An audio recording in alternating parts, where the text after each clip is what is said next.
Am I the jerk for giving up my baby without my ex's consent after he abandoned us when he found out I was pregnant and left us without a father? Posted by you/much comment 1327.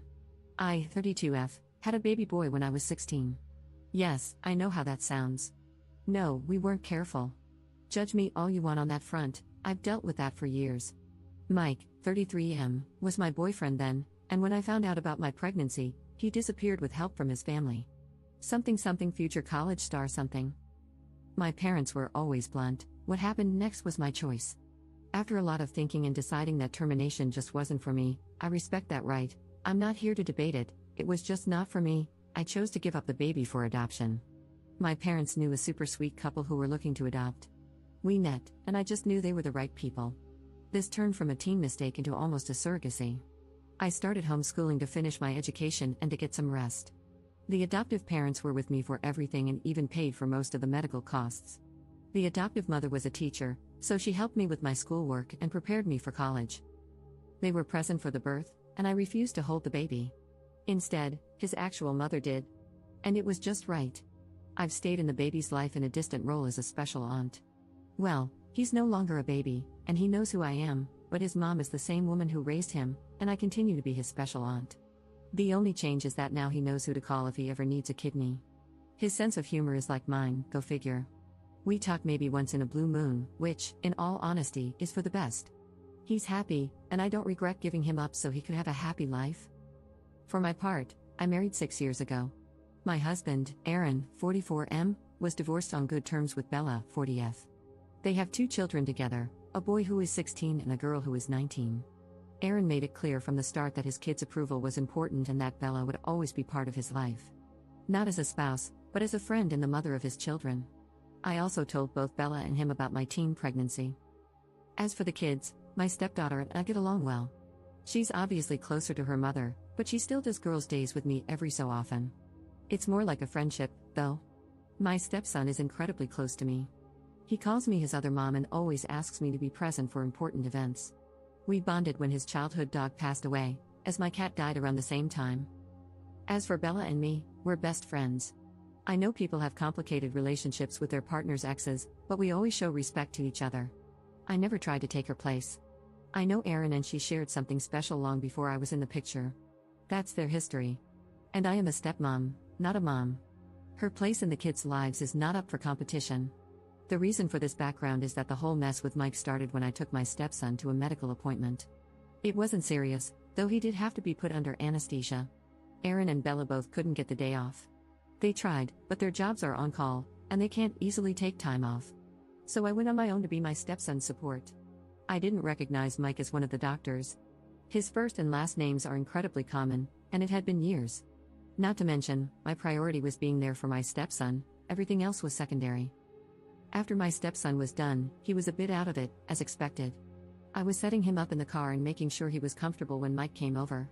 He told me he had been thinking about me and our son for so long and that he was glad our boy was okay.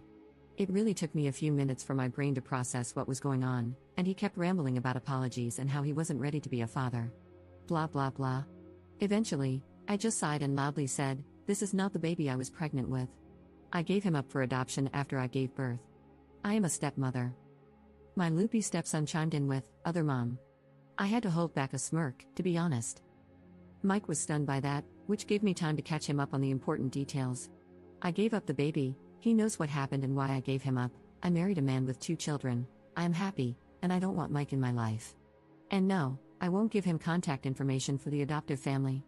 He is 16 years too late. That was the end of it, and I got into my car to take my stepson home to rest. Since then, Mike found me on social media and has been spreading a sob story about me denying him the chance to be a father. According to him, I was a poor mother who threw away her child to raise someone else's kids. Apparently, I'm the she-devil. Most of our former classmates who saw the post reminded him that he left me. Some of his high school friends even pointed out that he laughed about leaving me pregnant. I didn't know that part. A few of his relatives have reached out to bash me for taking away Mike's chance to be a father, claiming that it makes me a poor Christian. I'm not. I'm Jewish, to begin with. A few friends told me it was a beach move to give the baby up without telling Mike. I don't personally think I was in the wrong, but just in case, I decided to leave the judgment to the internet masses. So, Reddit, am I the jerk here? Relevant comments. Commenter. One thing, knowing nothing about how this works, I assume you were able to get Mike's parental rights terminated given that he left. If not, I wonder if it makes sense to give the adoptive family a heads up that he's coming out of the woodwork. Ops response. It wasn't done with his consent. He was MIA. When the adoption process began, we tried to reach out, but his family wouldn't even have a conversation. The judge involved tried to have the courts contact him, but he didn't respond either. Eventually, the abandonment timeframe was met, and his rights were terminated for abandonment.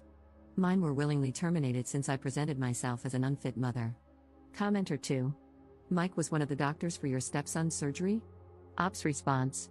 He wasn't one of our doctors, just a doctor in the hospital. I spent about 2 hours in the waiting room, so I suspect he recognized me. His name was on a plaque with all the doctors' names, and I didn't even put 2 and 2 together.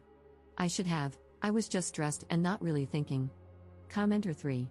Not the jerk, tell him that if he and his friends don't leave you alone, you'll report him to the medical board. Also, maybe ask your son if he wants Mike's contact info, but warn his parents that he's bad news. It's your birth son's choice, not yours. Ops response. The adoptive parents and my biological child have a phone number to contact Mike's parents if they ever want to. I have no say in whether they do or not. I just won't give Mike any information about them. Commenter 4. These people are absolutely psycho and need to be blocked yesterday. Your bio kid might decide for himself to try and find his bio dad one day, but it's your job to defend his privacy until then, and to make sure his decision is informed, that he knows his bio dad is a complete jerk. Ops response. I told him everything when his parents decided it was time to tell him who I really was. I didn't make Mike into a villain, just said he left after I told him I was pregnant and never reached out. He's been clear that while I am his biological mother and Mike is his biological father, he doesn't see either of us as parents. I am his aunt, and Mike is a stranger. Update 17 days later. This is probably the one and only update I'll be doing. I'm going to start with the important matter. A lot of people were worried about my biological kid, what he wanted when it came to Mike. Well, I got his permission to post this. He spoke to Mike once, a few days after I told him where he could find Mike. I won't share all the details, only the final decision. There won't be any more contact between them. The kid doesn't want a second dad, and Mike wasn't willing to be in his life unless he had the position of dad. So he's going no contact with Mike. There was more to it, but it's very personal, and I feel it's not my place to share. The kid and I will continue to have a relationship as aunt and nephew. And he knows that whatever he needs medically, I'll always be first in line to give blood, a kidney, etc. For those wondering why Mike is so big on contacting the kid, I found out a few details via his friends. Mike can have more kids, he just hasn't had a stable relationship in years. Which I can believe, since I finally had enough and decided to accept going to have coffee with him to get some things squared away.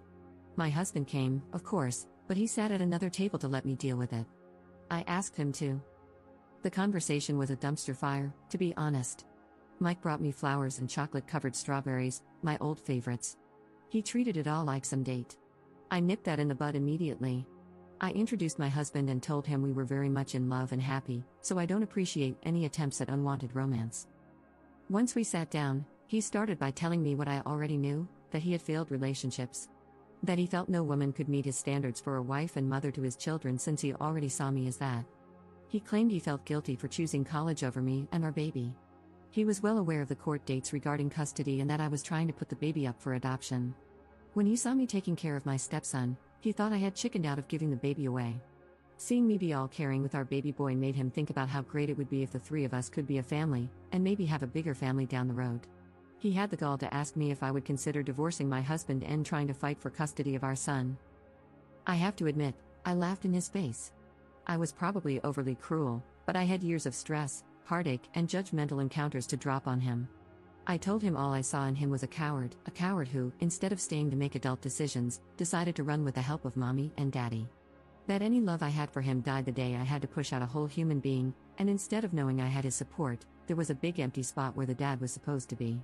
That I almost ruined my life, had to throw away prom, senior pictures, and even graduation, because I was far too pregnant to party, appear in the yearbook, or walk on stage to get my diploma.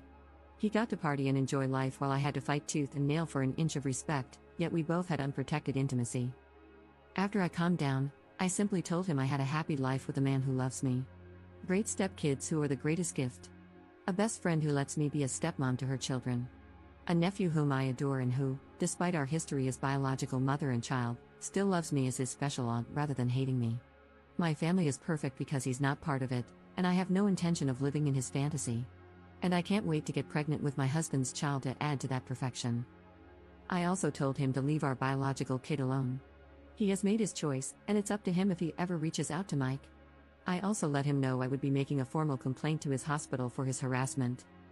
Good thing my husband took screenshots, because by the time we got home, Mike had deleted all his posts.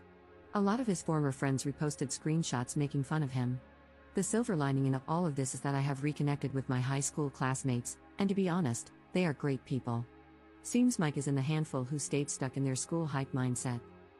It's been about 3 days, and no sign of Mike. My husband did get the biggest ego boost when he overheard me going off on Mike and has been insufferable, in a good way. So there's mostly good news. Hopefully, one of these days, we'll get even more good news since we're actually excited about the idea of having a baby together. Relevant comments. Commenter. So, you are aware of the practices of adoption and the fact that biological fathers have no rights? You are aware that even if the biological dad is standing right there saying, "Give me the child," he has no right to keep the child unless the biological mother agrees or the biological father goes to court and fights it before the adoption papers are signed. Anyone who engages in adoption practices without giving both biological parents the opportunity to object is wrong, full stop.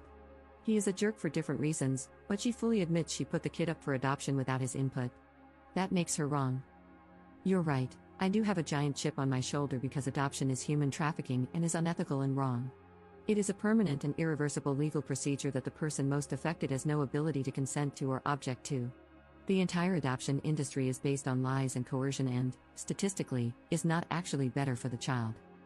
She was absolved for making a unilateral decision because the other parent also sucks, but I won't give that to her.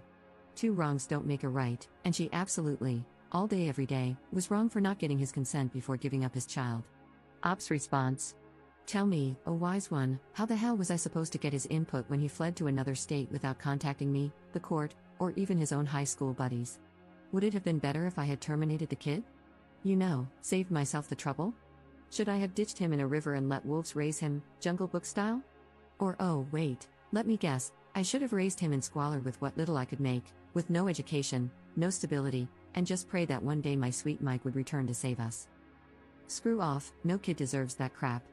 He has been loved since the day he came into this world by 2 people who would move earth and sky to ensure he had the best education, the best opportunities, and the best future they could provide, things I couldn't even imagine providing when I was 16. If Mike had really wanted the baby and said so, I would have happily given him custody. If he had wanted to co-parent with all the responsibilities that come with it, dividing costs, providing stability, planning ahead, I would have been 100% on board. But no, he left, he escaped. He chose to disappear. Fine, then I, the person who couldn't run, made the decisions on my own. That's life, honey. Get used to it. You don't get a prize for running away and coming back when the game is almost done. Commenter 2. Call the burn center because there's a 3rd-degree burn coming in. And the person you replied to deserved it.